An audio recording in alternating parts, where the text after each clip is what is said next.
source of life. Thank you for all the blessings you have given to us. Thank you for giving us another day to learn something new. We are learning and help us focus.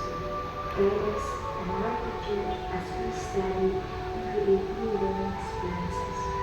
We pray in the name of Jesus Christ. Amen. Okay, manang-manang kayo. Ano po? Ngayon, ang magkakaroon tayo ng foundation.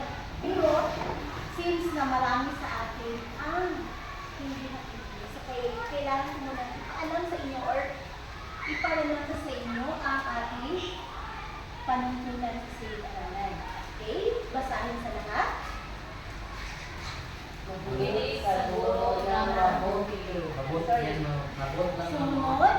Sumunod sa mga manong instruksyon. Number 3. Huwag ang bibig Sa bawat pagkakagawain. Number 4. Mabuti sa bawat isa. Respetuhin ang bawat isa. Number 5. Paalam mo kung kailangan. Yes, magpaalam sila sa 6. Itaas ang kamay sa gustong Sumagot. Yes, well, don't answer me in chorus. Kung may gusto kang sabihin o gusto mong sagot, kailangan mo kung itaas ang iyong kamay. At of course, mag-respeto. Kung halimbawa, mayroon na mali, ay huwag naman ninyong pagtawanan. Okay? So ngayon, hapon, ay nandito ang mga dapat natin malaman sa hapon ko. Basahin sa lahat. sabi ang kaulugan ng tempo. Nag-isa-isa ang kaulugan ng tempo. Maaari ng tama ang bagal at ang nalibis sa simpos na kaulugan ng tempo. Ngayon, to-test na mayroon tayong test dito. So, tingnan ko muna kung makakasagot ba kayo dito. Sige lang. Tingnan. Okay, ready?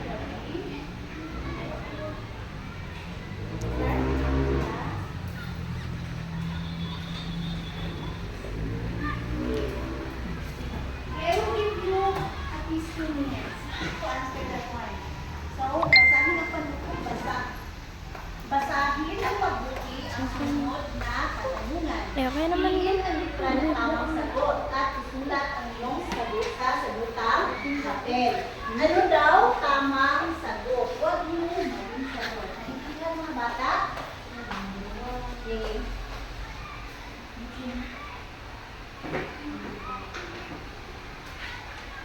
Ang gagawin naman dito, ma'am, bilugan. Yes, bilugan lang. Bilugan lang. Bilugan.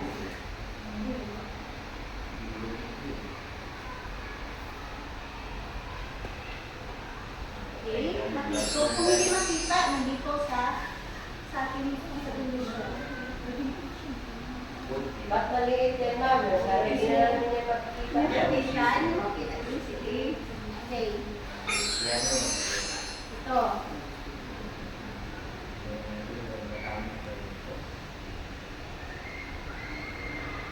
Okay, ang ating tapos na. Okay. Next is, kapag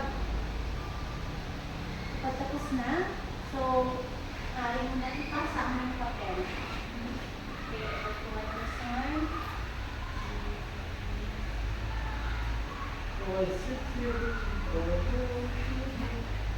Okay, sino itaas sa kamay para sa natapos na? Okay, mamaya,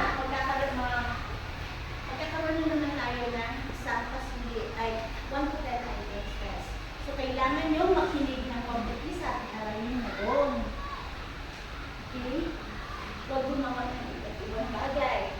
Ay, ito na namin.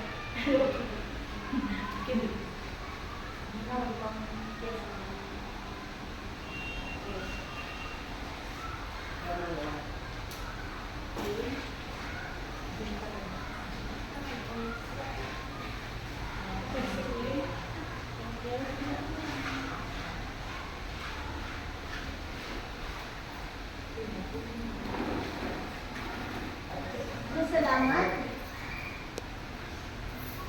Bukas.